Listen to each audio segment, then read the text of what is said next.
Muy bienvenidos a Visiones del Desarrollo Sevilla 2025. Esta plática que tendremos a continuación, que se enfoca en el rol de los bancos de desarrollo multilaterales, la vamos a realizar en inglés y nos acompaña, ahora sí cambiamos de idioma, I'd like to welcome Rémy Rioux, who's the CEO of the French Development Agency. Rémy, we are talking today about the role of multilateral development banks in furtherance of the Sustainable Development Goals. In particular, I'd like to learn a little bit more about the AFD in Latin America. I know that there have been many different actions, including on climate action and other initiatives, and working with local governments in the region. I know there are many successful examples, especially in Barranquilla, for instance. Mm-hmm. Can you expand on the growth of AFD and its work in South Latin America and the Caribbean? Thank you so much for the opportunity. So AFD is the International Public Development Bank of France, also very active in mobilizing European funds. So you know the importance of the relationship between our two regions. We are, I think, the first bilateral partner of Latin America, rapidly increasing our investments. So I think this year will be exceptional. 2025.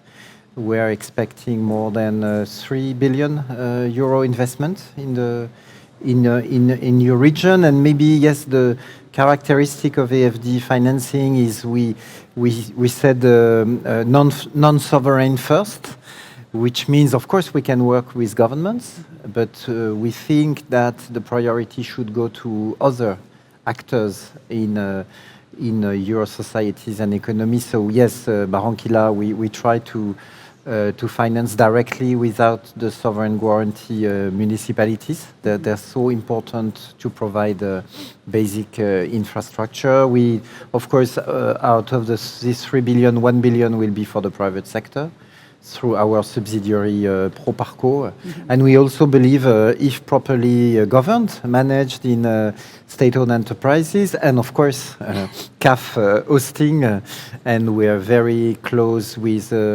BNDES, Bancoldex, I mean all the NAFIN, all the public development banks in the region, that PDBs, this public financial institution, has a very crucial role to play.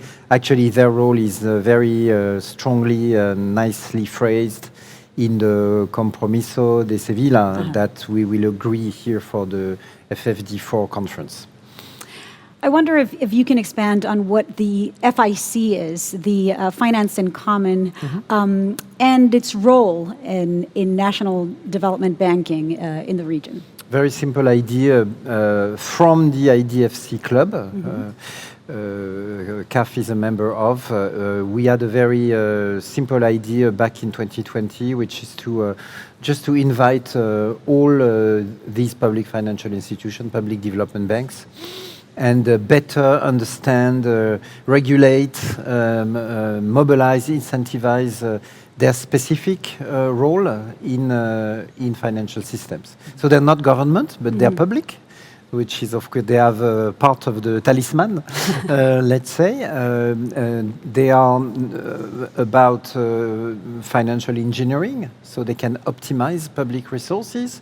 And of course, they are banks, so they are also closely connected with the other financial institution and able to share the risk, mobilize, turn private investments in the right direction, especially climate and SDGs, which is our common mandate since 2015.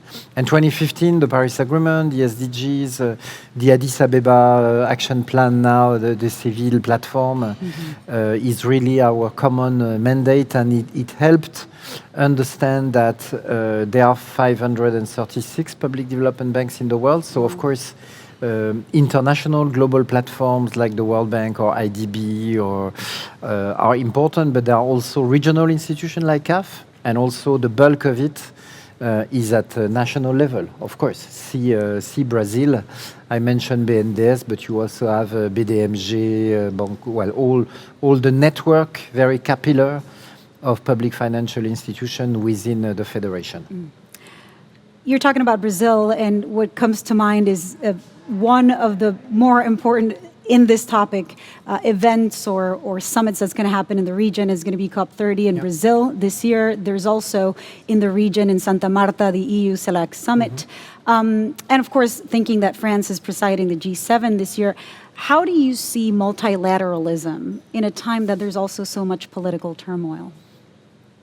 Of course, there's here in Seville, because of what's happening in the world of ODA, there's a lot of tension, stress also, threat to international cooperation. And I think we have a year from Seville, maybe to the Evian Summit in France, to help a new framework, a new wider, more efficient architecture of sustainable development investment emerge. I think we have all the elements. And I think there's something special that can be discussed between Latin America and Europe. Not exclusively, of course. We have to have the discussion with other regions in the world. Of course, Africa, because this is probably where the most vulnerable communities are living, and we need a specific effort to leave no one behind. But also Asia is very important for global growth and rebalancing. But again, I hear everybody turning now to Europe, saying, okay, your turn. US took their sovereign decisions. What is the answer from Europe? So we'll see the new multi-year financial framework coming. What's the size of international cooperation within it? I hope it will be preserved. And then how, again, between the banks from Europe and the banks from Latin America, we could help our leaders be convinced that we will make the best possible use of these scarce and precious public resources for more investment in public goods. Well, Rémy, that is all the time we have. Thank it's you so always much. good to see you. Thank you so much for your time and a busy schedule, we know you have. Y a todos los que nos acompañan, muchísimas gracias por acompañarnos en Visiones del Desarrollo desde Sevilla 2025. Continuaremos con más pláticas fascinantes.